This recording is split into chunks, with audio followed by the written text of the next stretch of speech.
இட்லி எப்பா இட்லி போட்ட சமான எவ்வளவு பெரிய பூகம் வந்தாலும் சரிடா நீ ஒரு ஆள் எஸ்கேப் ஆயிருப்பா. வெல்கம் டு ஐரக்ஷன் சேனல். எங்களோட வீடியோஸ் உங்களுக்கு பிடிச்சிருந்ததுன்னா லைக் பண்ணுங்க, கமெண்ட் பண்ணுங்க, ஷேர் பண்ணுங்க, மறக்காம சப்ஸ்கிரைப். ஓகே, என்ன வீடியோ பார்க்குறோம்? ஆல்ரவுண்டர் ஐயப்பன் அவங்க சேனல் தான் பார்க்குறோம். ரீசனாப்போட வீடியோ தான் பார்க்குறோம். அப்பா வேற நான் வேற, அதனால தான் இன்ட்ரோடியூசிங் சூர்யான்னு போட்டுருந்தாங்க. ஹலோ ஃப்ரெண்ட்ஸ், இந்த வீடியோவில் இப்போ நியூ ஜென்ரேஷன் நெப்போ கிட்ஸ் எல்லாமே இண்டஸ்ட்ரிக்குள்ளே வர ஆரம்பிச்சிட்டாங்க. ஸோ அவங்களாம் யார் யார், அவங்களுக்கு என்னென்ன திறமைகள் இருக்குது அப்படின்றத இந்த வீடியோவில் நம்ம பார்க்க போகிறோம். வாங்க வீடியோக்குள்ளே போகலாம். உடனே கிளம்பலாம். அதிர்ச்சி சங்கர் இல்லாமல் எப்படி நெப்போ கிட்ஸ். ஃபர்ஸ்டா நம்ம பார்க்க போறது ஜேசன் சஞ்சய். இருக்கிற நெப்போ கிட்லயே இந்த நெப்போ கிட்டுக்கு தான் எதிர்பார்ப்பு ரொம்பவுமே அதிகமா இருக்கு. ஏன்னா இவருடைய அப்பா அந்த மாதிரி ஒரு ஆளு. நம்ம தளபதி விஜய் அவர்களோட பையன் தான் ஜேசன் சஞ்சய். 2000ல ஆகஸ்ட் 26 அன்னைக்கு சங்கீதா அண்ட் விஜய் இவங்க ரெண்டு பேத்துக்கும் பிறக்கிற முதல் பையன் தான் ஜேசன் சஞ்சய். சென்னையில இருக்க அமெரிக்கன் இன்டர்நேஷனல் ஸ்கூல்ல தான் ஸ்கூலிங் பண்ணிருக்காரு. அதை முடிச்சதுக்கு அப்புறமா பிலிம் மேக்கிங்ல அவருக்கு ஆர்வம் இருந்ததுனால டொரண்டோல இருக்க ஒரு பிலிம் ஸ்கூல்ல பிலிம் ப்ரொடக்ஷன் டிப்ளமோ படிக்கிறாரு. அதுக்கப்புறம் லண்டன்ல BA ஹார்ன்ஸ்ல ஸ்கிரீன் ரைட்டிங் படிக்கிறாரு. சோ இந்த ரெண்டு படிப்பை முடிச்சதுக்கு அப்புறமா தமிழ் இண்டஸ்ட்ரியில வந்து படத்தை எடுக்கலாம் அப்படின்னு முடிவு பண்றாரு. அந்த படம் தான் லைகா ப்ரொடக்ஷன்ஸ் ப்ரொடியூஸ் பண்ணி சந்தீப் கிஷன் அவர்கள் நடிச்சிட்டு இருக்க அன்டைட்டில் ப்ராஜெக்ட். இந்த படம் தான் விஜய் அவர்களோட சன் ஜேசன் சஞ்சய் அவங்களுடைய டைரக்டர்கள் டெபு மூவி. இன்னும் டைட்டில் கூட அனௌன்ஸ் பண்ணல. பட் இந்த படத்துக்கான ஹைப் ரொம்பவுமே ஜாஸ்தியா இருக்கு. ஏன்னா இவர் ஒரு நெப்போ கிட். இதுக்கிடையில இவர் ஸ்கூல் படிச்சிட்டு இருக்கும் போதே இவங்களுடைய அப்பா விஜய் அவர்கள் நடிச்ச வேட்டைக்காரன் படத்துல ஒரு சாங்ல ஒரு அப்பியரன்ஸ் கொடுத்திருப்பாரு. அதுதான் இவருடைய ஃபர்ஸ்ட் சினிமா அப்பியரன்ஸ் அப்படின்னு சொல்லணும்.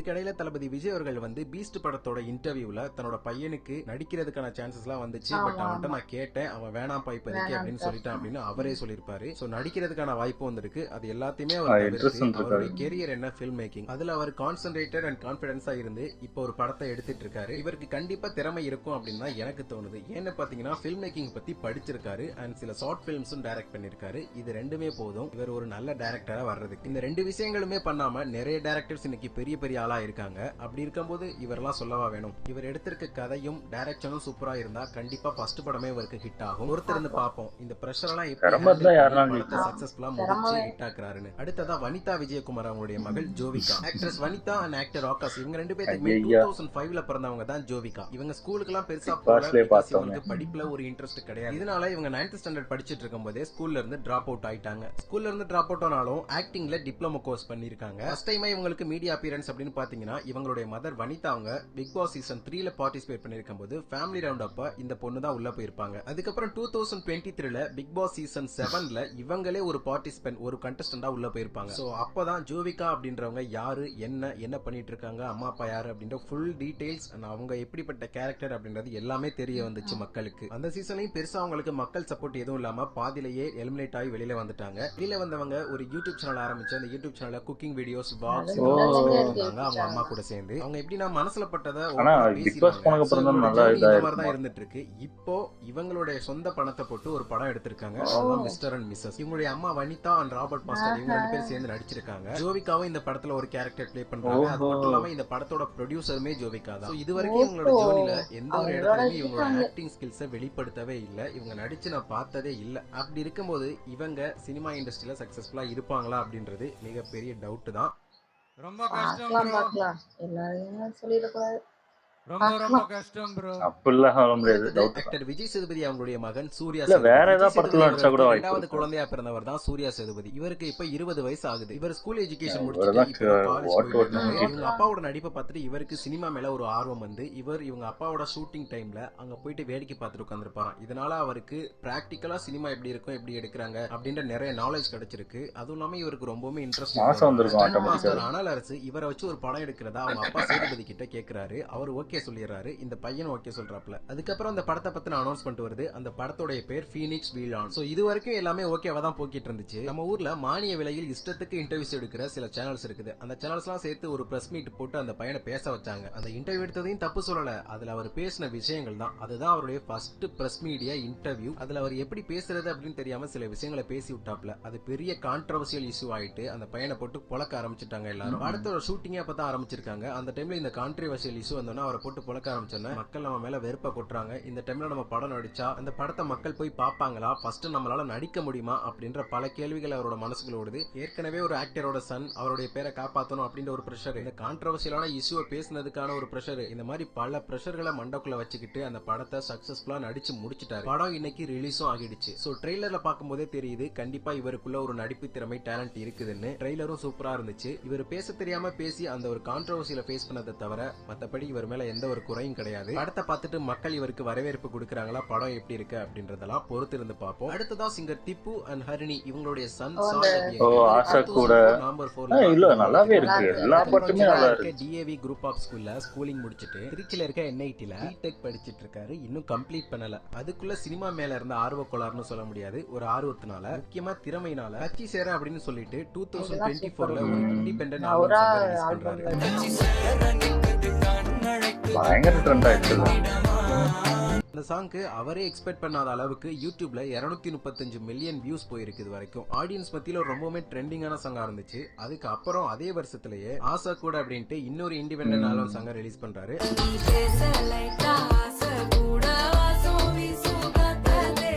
அந்த சாங்கும் அதை விட சூப்பர் டூப்பர் ஹிட். யூடியூப்ல 283 மில்லியன் வியூஸ் இது வரைக்கும் போயிருக்கு. ஆடியன்ஸ் மத்தியிலையும் செம்ம ரீச். இந்த சாங்க 2024 ஜூன் 12 அன்னைக்கு ரிலீஸ் பண்ணாங்க. சேம் அதே டேலயே இவருக்கு ஒரு படத்துக்கு மியூசிக் பண்றதுக்கான வாய்ப்பு கிடைக்குது. அதுவும் லோகேஷ் கனகராஜ் அவர்கள் ப்ரொடியூஸ் பண்ணி ராகவா ராசன் அவர்கள் ஆக்ட் பண்ற இன்னொரு படத்துக்கு. அதுக்கு முன்னாடி அவரு ஒரே ஒரு ஆல்பம் சாங் மட்டும் தான் பண்ணாரு, அந்த கட்சி சேர சாங். அந்த சாங்கோட இம்பாக்ட் மூலமா இவருக்கு ஒரு படத்துக்கு மியூசிக் பண்றதுக்கான வாய்ப்பே கிடைச்சிருக்கு. அந்த படத்தோட ஒர்க்ஸ் போயிட்டு இருக்கும் போதே 3வது இண்டிபெண்டன்ட் ஆல்பம் சாங் ரிலீஸ் பண்றாரு, சித்திரி புத்திரி அப்படின்னு சொல்லிட்டு. இது நல்லா இருக்கு.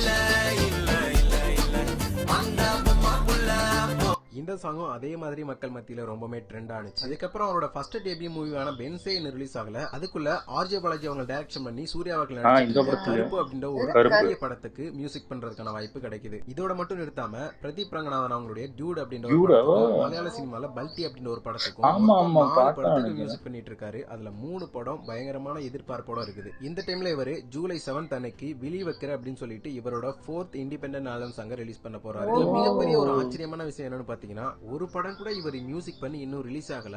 அதுக்குள்ள இவர் கையில 4 படங்கள் இருக்கு. சோ இதுல இருந்து தெரியவனா தலைவன் தமிழ் சினிமால ஒரு கலக்கு போறான். அடுத்த கிட் தேவயானி அவங்களுடைய actress Devayani and director Rajkumar. இவங்களுக்கு பேர் இனியா, இன்னொருத்தவங்க பேர் பிரியங்கா. அதுல இனியா அப்படின்றவங்க தான் இப்ப இண்டஸ்ட்ரிக்குள்ள வர போறாங்க. இவங்களுடைய ஃபர்ஸ்ட் மீடியா இம்ப்ரெஷன் பாத்தீங்கன்னா இவங்களுக்கு சிங்கிங் மேல ஒரு ஆர்வம் இருந்திருக்கு. இதனால ஜீ தமிழ்ல டெலிகாஸ்ட் ஆகிற சரிகமபா சீனியர் சீசன் 5ல பார்ட்டிசிபேட் பண்றாங்க ஒரு கண்டஸ்டன்டா. ஆக்ட்ரஸ் தேவயானி அவங்க நினைச்சிருந்தா அவங்களுடைய செல்வாக்கை பயன்படுத்தி ஒரு மியூசிக் டைரக்டர் கிட்ட என் பொண்ணுக்கு ஒரு சாங் பாடத்துக்கு வாய்ப்பு கொடுங்க அப்படின்னு சொல்லி கேட்டிருக்கலாம். அவங்களும் கொடுத்திருப்பாங்க. பட் அதெல்லாம் தவிர்த்துட்டு தம் பொண்ணோட திறமை மேல இருந்த நம்பிக்கைனால ஒரு கண்டஸ்டன்டா அந்த சிங்கிங் ஷோல அவங்கள பார்ட்டிசிபேட் பண்ண வைக்கிறாங்க. இனியாவும் சாதாரணமான ஆள் கிடையாது, அவ்வளவு திறமையானவங்க. அந்த அளவுக்கு சூப்பரா அந்த பாட்டை பாடுனாங்க.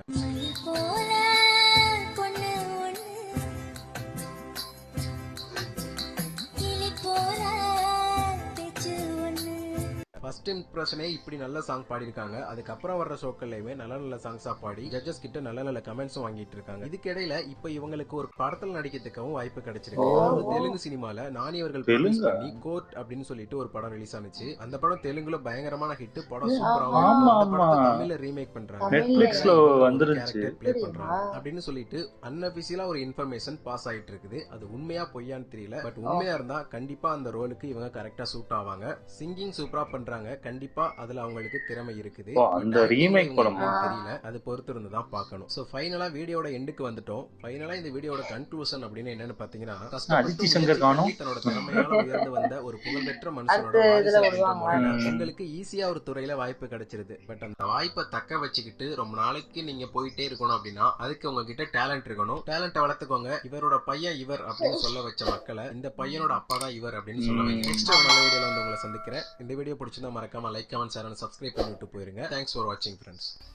வீடியோ நல்லா இருந்துச்சு. ஆனா விஜய் சேதுபதி பையனை தான் இப்போதைக்கு பயங்கரமா ட்ரோல் பண்ணிக்கிட்டே இருக்காங்க. இந்த லிஸ்ட்லயே ஜோவிகா கூட விட்டுட்டாங்க. எனக்கு தெரிஞ்சு விஜய் சேதுபதி பையன் தான் பயங்கர டேமேஜ் பண்ணிட்டு. இப்போ படம் வந்திருக்கனால அது படமும் எப்படி இருக்குன்னு தெரியல. ஆனா நிறைய ட்ரோல் தான் நான் பார்த்துட்டு இருக்கேன். இப்போ ப்ளூ சட்டையும் பயங்கரமா போட்டி வச்சிருந்தாரு அந்த படத்தை. அவரையும் எப்படா நான் நடிச்சு நீங்க நடிக்கிறேன்னா பாரு, நோ பயங்கரமா ட்ரோல் பண்ணி நான் போட்டிருந்தாரு. நடிச்சிடுவேனாடா. அதாவது விஜய் சேதுபதி பையனா நான் நடிச்சிருவேனா அப்படின்னு மாதிரி நக்கல் அடிச்சு ஏதோ போட்டிருந்தாருன்னு நினைக்கிறேன் எனக்கு ஆமா, தெரிஞ்சு. ஆமா. இப்ப கூட ஏதோ பபிள் காம் எல்லாம் போட்டிருந்தாரு. ஜோவிகாவுக்கு அது ஆக்டிங்ல எப்படின்னு தெரியல. அது அவங்களோட படத்திலே நடிச்சா அது எப்படி ரீச் ஆகும்னு எனக்கு தெரியல. இப்போ வேற யாராவது படத்துல ஏதாவது ஒரு சைடு ரோல் நடிச்சு அப்படி இது பண்ணாதான் எனக்கு தெரிஞ்சு தெரிய ஆரம்பிப்பாங்க. இது ஆமா, இவங்க ஆமா. படத்திலேயே இவங்க நடிச்சாங்கன்னு படத்துலயெல்லாம் எப்படின்னு தெரியல. correct தான். அதுக்கப்புறம் விஜய் அவங்களோட பையன் வந்து அது தெரியல, அவங்களுக்கு திறமை இருக்கு. அது படம் வந்தாதான் தெரியும். நம்ம பேச முடியாது இப்போதைக்கு. இந்த படம் எப்படி இருக்கு என்னன்னு தெரியும். அவங்க படிச்சுட்டு வந்திருக்காங்க தெரியல. ஆமா, அது படம் அவங்க இப்படி எடுத்து நம்மளுக்கு தெரியாது இல்ல. நம்மளா ஒண்ணு அசியூம் பண்ணி இவங்க படம் இப்படித்தான் எடுப்பாங்க, இதே மாதிரிதான் எடுப்பாங்க நம்ம சொல்ல முடியாது. அது வந்தாதான் தெரியும் இப்படி இருக்கு ஆமா. என்னன்னு. அந்த மியூசிக் டைரக்டரோட பையன் ஒரு பேர் தெரியல எனக்கு. டிப்புவோட பையன். அந்த 3 ஆல்பம் சாங்குமே உண்மையாவே இல்ல, சூப்பரா இருந்துச்சு. உண்மையிலேயே அது திறமை இருக்கு. அவரோட வாய்ஸா இருக்கட்டும், அந்த மியூசிக்கா இருக்கட்டும். நான் ஃபர்ஸ்ட் இவர் சும்மா ஆக்டிங் பண்றவருன்னு நினைச்சுக்கிட்டேன். ஃபர்ஸ்ட் அந்த கட்சி சேரா பார்க்கும் அப்புறம் அதுக்கப்புறம் தான் எனக்கு தெரியும் இவர் தான் அந்த பாட்டு பாடினதும் அவர் தான், அது இது பண்ணதும் அவர் தான். இப்பதான் ஏன் தெரியும். இவரோட அப்பா அம்மா கூட யாருன்னு எனக்கு ஏதோ ஒரு இதுல சொன்னாங்க. அதுக்கப்புறம் தான் தெரிஞ்சுச்சு. இவங்களோட தங்கச்சியுமே அந்த பாட்டுல ஏதோ ஒரு பாட்டுல பாடி இருந்தாங்கன்னு ஆமா. சொன்னாங்க. இது மொத்தமா இவங்களோட இது ஆமா, மட்டும்தான். அவங்க ஆமா. அப்பா அம்மாவோட இது. ஆமா, இவரோட திறமையில தான் உள்ளே வந்திருக்கு. அதுக்கப்புறம் தான் தெரிய ஆரம்பிச்சிச்சு எனக்கு தெரிஞ்சு. நல்லா இருந்துச்சு. ஓகே, இந்த வீடியோஸ் உங்களுக்கு பிடிச்சிருந்தா லைக் பண்ணுங்க, ஷேர் பண்ணுங்க, கமெண்ட் பண்ணுங்க, மறக்காம சப்ஸ்கிரைப் பண்ணுங்க. எல்லாருக்கும் பாய்.